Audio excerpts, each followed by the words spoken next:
નમસ્કાર મિત્રો, સ્વાગત છે તમારું અમારી વાસ્તુરંગ યુટ્યુબ ચેનલમાં। મિત્રો, પોતાના ઘરના મંદિરમાં ભૂલથી પણ આ 5 પ્રકારની વસ્તુઓ ન રાખતા, નહીં તો આખો પરિવાર જ બરબાદ થઈ જશે। મિત્રો, આજે બધા જ ઘરોમાં એક મંદિર જરૂર હોય છે અને આ મંદિરમાં આપણે બધી વસ્તુઓ નિયમોનુસાર રાખીએ છીએ તો આપણા ઘરની પ્રગતિ થઈ શકે છે અને લક્ષ્મી માતા આપણા ઘરમાં બિરાજમાન થઈ શકે છે। પણ જો મિત્રો આપણે અમુક એવી અશુભ વસ્તુ આપણા મંદિરમાં રાખીએ છીએ કે જેના લીધે આપણે ઘણી બધી મુશ્કેલીઓનો સામનો કરવો પડે છે અને મંદિરમાં આ પ્રકારની વસ્તુઓ આપણે મૂકીએ છીએ એના લીધે આપણા ઘરમાં ઘણા બધા વાસ્તુદોષ લાગી જાય છે કે જેનાથી આપણે ઘણી બધી મુશ્કેલીઓ વેઠવી પડે છે। આ મુશ્કેલીઓ એવી હોય છે કે આપણા ઘરમાં બહુ ગરીબી આવે છે અને પરિવારનું એવું કોઈ સભ્ય કે જે બહુ બીમાર પડે છે અને પરિવારનો ધંધો પણ સરખો ચાલી શકતો નથી। આપણા ઘરમાં સુખ સમૃદ્ધિનો અભાવ રહે છે। આથી મિત્રો, જો તમે આજના આ વિડીયોને આખો જોઈ લેશો તો મિત્રો તમે લક્ષ્મી માતાને પોતાના ઘરમાં બિરાજમાન કરી શકશો। કારણ કે મિત્રો, જે ઘરમાં પણ લક્ષ્મી માતાનો વાસ હશે એના ઘરમાં ક્યારે પણ ગરીબી નહીં આવી શકે। આથી મિત્રો, આ વિડીયોને જો તમે એકવાર આખો જોઈ લીધો તો અવશ્ય તમને ફાયદો થશે। તો મિત્રો, વિડીયોમાં આગળ વધતા પહેલા જો તમે ઈચ્છતા હોવ કે માં લક્ષ્મીની કૃપા તમારી ઉપર સદા બની રહે તો આ વિડીયોને લાઈક કરી અને કમેન્ટમાં જય માં લક્ષ્મી જરૂર લખી દેજો। તો મિત્રો, આપણે આજના વિડીયોમાં જાણશું કે તમારે પોતાના પૂજા ઘરમાં એટલે કે પોતાના મંદિરમાં એવી કઈ શુભ વસ્તુઓ રાખવી જોઈએ અને એવી કઈ અશુભ વસ્તુઓ ન રાખવી જોઈએ કે જેનાથી તમારા ઘરમાં લક્ષ્મી માતાનો વાસ થઈ શકે કે જેના લીધે મિત્રો તમારા ઘરની પ્રગતિ થાય। અને જો તમે મંદિરને લગતી આ પ્રકારની ભૂલ કરશો તો મિત્રો તમારે ઘણી બધી મુશ્કેલીઓ વેઠવાનો વારો આવી શકે છે। આથી તમે આ વિડીયોમાં એમ જ બન્યા રહેજો। તો મિત્રો, જો તમે પણ તમારા ઘરના મંદિરમાં ગણપતિ દાદાની મૂર્તિ રાખો છો તો તમારે આ વિડીયો અવશ્ય જોવો જોઈએ। અને જો મિત્રો તમે આજે આ વિડીયોને અધૂરો છોડી દેશો તો મિત્રો તમને મહત્વની જાણકારી નહીં મળી શકે કે જે તમારે જાણવાની બહુ જરૂરી છે। અને જો તમે આ ભૂલ કરશો તો મિત્રો તમે તમારા પરિવારને બચાવી નહીં શકો। આથી આ વિડીયોની માહિતી મેળવવા વિનંતી। મિત્રો, આ વિડીયોની જાણકારી એવી છે કે જે ગુપ્ત જાણકારી હોય છે કે જે તમને ક્યાંયથી નહીં મળી શકે। અને મિત્રો, આ મહત્વની જાણકારી જેને પણ ખબર હોય છે તો તે ઘરની પરિસ્થિતિ છે એ બહુ સારી હોય છે, તેના ઘરની પ્રગતિ તો થાય છે અને તેના ઘરમાં સુખ સમૃદ્ધિનો વાસ રહે છે અને એ ઘર પરિવારના બધા જ સદસ્યો છે એ ધનવાન જ બનતા જાય છે। તો મિત્રો, તમારામાંથી કોઈ પણ મનુષ્યએ જો સમય કાઢીને આ વિડીયો આખો જોઈ લીધો તો મિત્રો તમે સમજી લેજો કે તમારા ઘરમાં સુખ શાંતિની સાથે લક્ષ્મી માતા છે એ હંમેશા માટે પ્રવેશ કરી જશે। તો મિત્રો, આજે પણ ભારતમાં એવા ઘણા લોકો રહે છે કે જેને પોતાના મંદિરમાંથી હજી સુધી આ 3 વસ્તુ નથી કાઢી। મિત્રો, લોકો મોટા ભાગે ઘરના મંદિરમાં શિવલિંગ રાખે છે, પરંતુ શિવલિંગના પણ કેટલાક નિયમો છે। શિવપુરાણમાં કહેવાયું છે કે ઘરમાં એકથી વધુ શિવલિંગ ન રાખવા જોઈએ। શિવલિંગમાંથી હંમેશા ઉર્જાનો સંચાર થતો હોવાથી શિવલિંગ હંમેશા ખુલ્લી જગ્યાએ રાખવું જોઈએ। તેનું કદ અંગૂઠાના કદ કરતાં ક્યારેય મોટું ન હોવું જોઈએ। તેમજ મિત્રો, ઘરના મંદિરમાં ભગવાનની કોઈ પણ તસવીર ના રાખવી જોઈએ। હંમેશા એવી તસવીર રાખવી જોઈએ કે જેમાં ભગવાન હસતા જોવા મળે છે। ક્રોધિત ચિત્ર રાખવું અશુભ માનવામાં આવે છે, જ્યારે હસતું ચિત્ર શુભ માનવામાં આવે છે। તેનાથી ઘરમાં સકારાત્મકતા આવે છે। તેમજ જો તમારા મંદિરમાં ભગવાનની કોઈ મૂર્તિ કે ચિત્ર તૂટી ગયું હોય તો તેને ન રાખવું જોઈએ। આવી મૂર્તિ ખંડિત ગણાય છે। તૂટેલી મૂર્તિ ઘરમાં રાખવી અશુભ માનવામાં આવે છે। તેનાથી વાસ્તુ દોષો ઉત્પન્ન થાય છે। જો મંદિરમાં આવી કોઈ તસવીર હોય તો આજે જ તેને દૂર કરી દેજો। અને મિત્રો, ઘણા લોકો એવા પણ છે કે જે લોકો ઘરના મંદિરને પોતાના શયનકક્ષમાં જ સ્થાન આપી દે છે અને મિત્રો એ જ જગ્યા ઉપર પતિ પત્ની છે સૂતા હોય છે। તો આ વસ્તુ છે એ મિત્રો બહુ અશુભ માનવામાં આવે છે। આનાથી ઘરની લક્ષ્મી છે એ જતી રહે છે। આવા ઘરની ક્યારે પણ પ્રગતિ થઈ શકતી નથી। આથી મિત્રો ઘરના શયન કક્ષમાં ક્યારે પણ મંદિરને સ્થાન આપવું ન જોઈએ. આ વસ્તુ મિત્રો આપણા વાસ્તુશાસ્ત્રમાં બહુ અશુભ માનવામાં આવે છે. જો આપણે આ પ્રકારની ભૂલ કરીએ છીએ તો મિત્રો આપણા ઘરમાં ક્યારે પણ લક્ષ્મી માતાનો વાસ થઈ શકતો નથી. મિત્રો આજે પણ આધુનિક સમયમાં ઘણા એવા લોકો હોય છે કે જે ઘરના મંદિરની સામે ઘણી બધી એવી અશુભ વસ્તુઓ કરે છે કે જેના લીધે તેની ઉપર દુઃખોનું પહાડ તૂટી પડે છે. મિત્રો આ લોકો એવા હોય છે કે જે પોતાના ઘરના મંદિરની સામે જ અમુક પતિ પત્નીઓ અડપલા કરતા હોય છે કે તે લોકોએ આવું ન કરવું જોઈએ. મિત્રો મંદિરની સામે આપણે શારીરિક કોઈ પણ વસ્તુ કરવી એ બહુ અશુભ માનવામાં આવે છે. જો આપણે આ પ્રકારની ભૂલો મંદિરની સામે જ કરીએ છીએ તો મિત્રો આપણે દેવી દેવતાઓનું અપમાન કરીએ છીએ તેવું માનવામાં આવે છે. અને મિત્રો ઘણા પતિ પત્ની એવા હોય છે કે જે ઘરમાં કોઈ જગ્યા જોતા નથી તે લોકો જ્યારે પણ ઈચ્છે ત્યારે ન કરવાની વસ્તુઓ કરવા લાગે છે. આથી મિત્રો તે લોકોએ આ ભૂલ ન કરવી જોઈએ. મિત્રો અમે આશા રાખીએ છીએ કે તમે અમારા શબ્દોને સમજી રહ્યા હશો. તો મિત્રો આપણે જો વાસ્તુશાસ્ત્રમાં માનીએ તો આપણે આ પ્રકારની ભૂલો છે એ ન કરવી જોઈએ. ખાસ કરીને મંદિરની સામે તો ન જ કરવી જોઈએ. મિત્રો તમે વિચારી નહીં શકો કે આપણા ઘરમાં જે પણ મુશ્કેલીઓ દોષ અથવા તો જે કાંઈ પણ ન થવાની ઘટના થાય છે તો આપણે આ બધી ભૂલો છે એ ન કરવી જોઈએ. આ બધી વસ્તુનું કારણ પણ આ જ હોઈ શકે છે. આથી આપણે મંદિરને લગતી આ ભૂલ ન કરવી જોઈએ.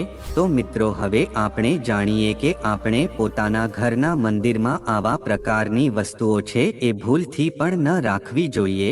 અને જો આપણે રાખીએ છીએ તો મિત્રો આપનો આખો પરિવાર છે એ બરબાદ થઈ શકે છે અને આપણા ઘરમાં ઘોર ગરીબી આવે છે.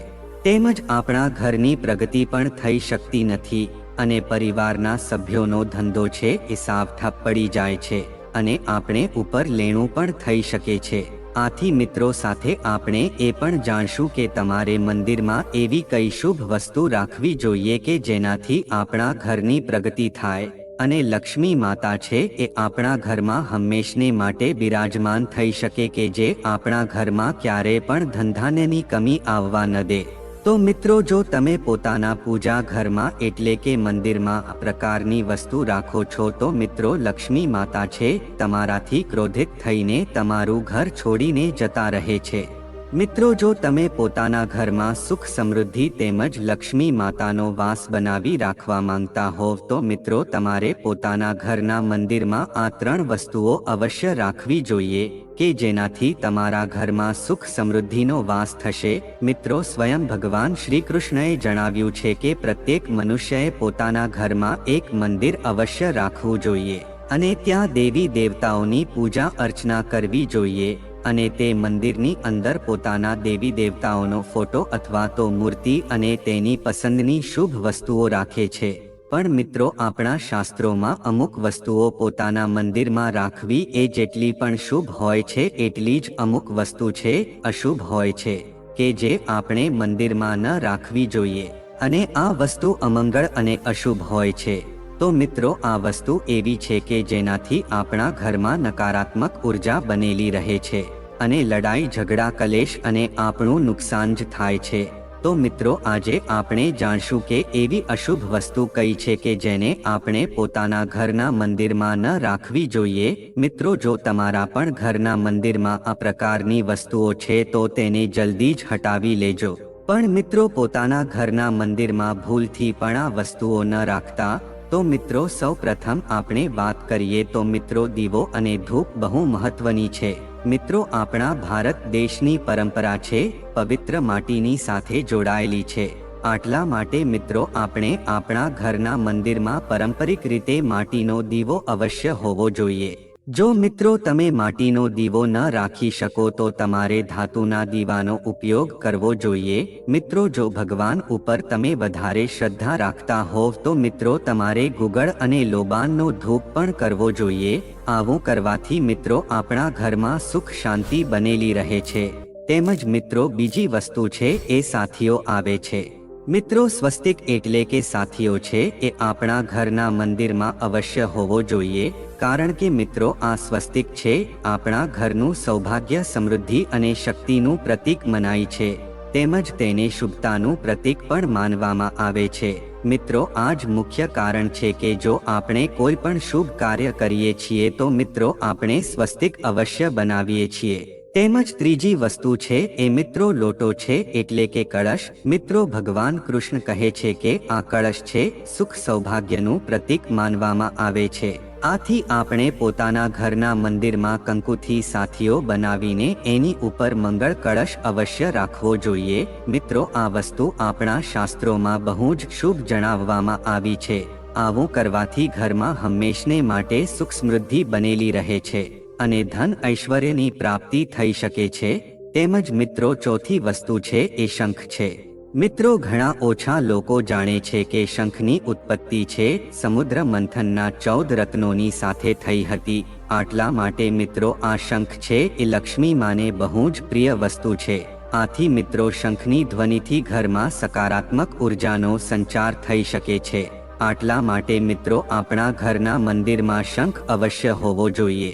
મિત્રો, જો આપણે પોતાના ઘરના મંદિરમાં શંખ રાખીએ છીએ તો લક્ષ્મી માતા છે પ્રસન્ન રહે છે અને મિત્રો ક્યારે પણ એ ઘરમાં ધનની કમી નથી થઈ શકતી. તેની સાથે જ મિત્રો જે ઘરોમાં પણ જે લોકો રોજ આરતીના સમયે જો શંખ વગાડે છે એટલે કે શંખની ધ્વનિ ઉત્પન્ન કરે છે તો મિત્રો તે વસ્તુ બહુ શુભ મનાય છે. જો તે ઘરમાં કોઈ ખરાબ નજરનો પડછાયો હોય અથવા તો કોઈ તાંત્રિક વિધિથી તે ઘર હેરાન થતું હોય તો મિત્રો જે ઘરમાં પણ શંખ વાગ છે તે ઘરમાંથી ખરાબ નજર છે એ હંમેશને માટે જતી રહેશે. તેમજ તે ઘર ઉપર કોઈ નજર પણ નાખી નહીં શકે. તેની સાથે જ મિત્રો આપણે જો શંખ વગાડીએ છીએ તો તે આપણા સ્વાસ્થ્ય માટે પણ બહુ સારું માનવામાં આવે છે. શંખ વગાડવાથી મિત્રો હાર્ટ અટેકની અસર થઈ શકતી નથી. તેમજ આ શંખ છે એ આપણે દરરોજ વગાડવો જોઈએ. મિત્રો, એવું માનવામાં આવે છે કે જો આપણે શંખની ધ્વનિ ઉત્પન્ન કરીએ છીએ તો મિત્રો આ ધ્વનિ સીધી જ આપણા દેવી દેવતાઓની પાસે પહોંચી જાય છે. આથી આપણે પોતાના ઘરના મંદિરમાં શંખ અવશ્ય રાખવો જોઈએ. તેની સાથે જ મિત્રો બીજી વસ્તુ છે એ આપણે આપણા મંદિરમાં એક ઘંટડી રાખવી જોઈએ. મિત્રો, આ ઘંટડીને બહુ શુભ મનાય છે. આટલા માટે મિત્રો ઘરના મંદિરમાં જો ઘંટડીનો અવાજ આવે છે તો ત્યાંનું વાતાવરણ છે એ શુદ્ધ અને પવિત્ર બની જાય છે. મિત્રો, જે ઘરોમાં પણ આરતીના સમયે ટંકોરી વગાડવામાં આવે છે તો મિત્રો એ ઘરની આજુબાજુની બધી જ નકારાત્મક શક્તિ છે એ દૂર થઈ જાય છે અને સુખ સમૃદ્ધિના દરવાજા ખુલી જાય છે. તો મિત્રો આવો હવે આપણે જાણીએ કે પોતાના ઘરના મંદિરમાં કઈ વસ્તુઓ છે એ ભૂલથી પણ ન રાખવી જોઈએ. મિત્રો, સૌ પ્રથમ આપણે ગણપતિ દાદાની વિષમ સંખ્યામાં મૂર્તિ ન રાખવી જોઈએ. એટલે કે આપણે ગણપતિ દાદાની 3 અથવા તો 5 મૂર્તિઓ ક્યારે પણ ન રાખવી જોઈએ. આથી આપણે પોતાના ઘરના મંદિરમાં ગણપતિ દાદાની માત્ર 2 મૂર્તિ જ રાખવી જોઈએ. આ શુભ મનાય છે. તેમ જ મિત્રો જો તમે પોતાના મંગળની કામના કરતા હોવ તો મિત્રો તમારે ગણપતિ દાદાને મુખ્ય દ્વારની પાસે અંદરની બાજુ મોઢું રાખીને લગાવવા જોઈએ. તેમજ મિત્રો પોતાના ઘરના મંદિરમાં ક્યારે પણ અખંડિત ચોખા ન રાખવા જોઈએ. મિત્રો, શાસ્ત્રોની ભાષામાં ચોખાને આપણે અક્ષત કહીએ છીએ. આથી આપણે અખંડિત અક્ષત મંદિરમાં ક્યારેય ન રાખવા જોઈએ. તેની સાથે જ મિત્રો જો આપણે પહેલા અક્ષત અર્પણ કરેલા હોય તો તે વધારે સમય સુધી ન રાખવા જોઈએ. મિત્રો, આ ભૂલ કરવાથી પણ ઘરમાં નકારાત્મક ઉર્જા ફેલાય છે. તેમજ મિત્રો પોતાના ઘરના મંદિરમાં આપણે આપણા પિતૃઓનો ફોટો ન રાખવો જોઈએ. મિત્રો, જો આપણે પોતાના ઘરના મંદિરમાં આપણે પોતાના પિતૃઓનો ફોટો રાખીએ છીએ તો મિત્રો તેને જલ્દી ત્યાંથી હટાવી દેવો જોઈએ. કારણ કે મિત્રો વાસ્તુશાસ્ત્રમાં મંદિરમાં મૃત વ્યક્તિઓના ફોટા રાખવા એ બહુ અશુભ માનવામાં આવે છે. આનાથી અશુભ પરિણામ મળે છે. મિત્રો, આપણા પિતૃઓ છે પૂજનીય તો છે જ, પણ તેનું સ્થાન મંદિરમાં આપવામાં આવતું નથી. આથી આપણે આપણા પિતૃઓનો ફોટો છે એ કોઈ પણ બીજી દિવાલ એ રાખવો જોઈએ. તેની સાથે જ મિત્રો પોતાના મંદિરમાં ભૈરવજી અને શનિદેવની મૂર્તિ ન રાખવી જોઈએ. તેની સાથે જ મિત્રો કાળકા માતાની મૂર્તિ પણ પોતાના ઘરમાં ન રાખવી જોઈએ. તેની સાથે જ મિત્રો લક્ષ્મી માતાની ઊભી મૂર્તિઓની પૂજા આપણે ન કરવી જોઈએ, કારણ કે મિત્રો લક્ષ્મી માતા છે એ હંમેશા બેઠેલી જ મુદ્રામાં બિરાજમાન હોય છે. આથી આપણે બેઠેલી મૂર્તિ હોય એવો જ ફોટો પોતાના મંદિરમાં રાખવો જોઈએ. તો મિત્રો હવે આપણે જાણીએ કે તમારે પોતાના ઘરના મંદિરમાં આવી કઈ શુભ વસ્તુઓ રાખવી જોઈએ કે જેનાથી ઘરમાં ધનની વર્ષા થઈ શકે છે અને લક્ષ્મી માતા આવા ઘરમાં સ્થાયી રૂપથી વાસ કરવા લાગે છે. તો મિત્રો સૌપ્રથમ વસ્તુ છે એ ગંગાજળ છે. મિત્રો આપણા શાસ્ત્રોમાં ગંગાજળને બહુ પવિત્ર જળ માનવામાં આવે છે. આટલા માટે મિત્રો આપણે આપણા પૂજા ઘરમાં ગંગાજળ હોવું એ બહુ શુભ મનાય છે. મિત્રો ગંગા નદી છે એ બધા જ પાપને હરનારી નદી મનાઈ છે, તેમજ બધી વ્યાધિઓનો નાશ કરનારી છે. આટલા માટે મિત્રો જો તમારા પૂજા ઘરમાં એક તાંબાના નાના એવા પાત્રમાં તમે ગંગાજળ ભરીને રાખો છો તો મિત્રો આનાથી તમારા પૂજા ઘરની શુદ્ધતા છે એ બનેલી રહે છે અને મિત્રો તમને તમારી પૂજાનું સંપૂર્ણ ફળ પ્રાપ્ત થશે. તેમજ મિત્રો બીજી વસ્તુ છે એ કળશ આવે છે, કારણ કે મિત્રો કળશને શાસ્ત્રોમાં પૂર્ણતાનું પ્રતીક મનાય છે. મિત્રો દિવાળી હોય અથવા તો સત્યનારાયણ ભગવાનની પૂજા હોય અથવા તો કોઈ પણ પ્રકારનો ઉત્સવ હોય તેમજ કોઈ પણ પ્રકારનું માંગલિક કાર્ય હોય તો મિત્રો આપણે કળશની સ્થાપના અવશ્ય કરીએ છીએ, કારણ કે મિત્રો આની સ્થાપના સિવાય વગર બધું અધૂરું માનવામાં આવે છે. તેમજ મિત્રો મંદિરમાં મોરપીંછ પણ રાખવું જોઈએ. મિત્રો ભગવાન શ્રી કૃષ્ણને મોરના પીંછા ખૂબ જ પ્રિય છે. એવું માનવામાં આવે છે કે પૂજા સ્થાન પર મોર પીંછ રાખવાથી ઘરમાં સકારાત્મક ઉર્જા આવે છે. વાસ્તુશાસ્ત્રમાં મંદિરમાં મોરના પીંછા રાખવાથી નકારાત્મક ઉર્જાને દૂર રાખવામાં મદદ મળે છે. તેને મંદિરમાં રાખવાથી ભગવાનની કૃપા બની રહે છે. તેમજ મિત્રો શાલિગ્રામને ભગવાન શ્રી વિષ્ણુનું સ્વરૂપ માનવામાં આવે છે. ભગવાન શાલિગ્રામને પૂજા સ્થાન પર રાખવું ખૂબ જ શુભ છે. એવું માનવામાં આવે છે કે તેનાથી લક્ષ્મીજી પ્રસન્ન થાય છે. તો મિત્રો જો આ માહિતી તમને ગમી હોય તો વિડીયોને લાઈક કરી અને ચેનલને સબસ્ક્રાઇબ પણ કરી દેજો, કે જેથી કરીને અમે રોજ વાસ્તુશાસ્ત્રને લગતા વિડીયો લાવતા રહીએ. તમારો દિવસ શુભ રહે. મિત્રો ધન્યવાદ.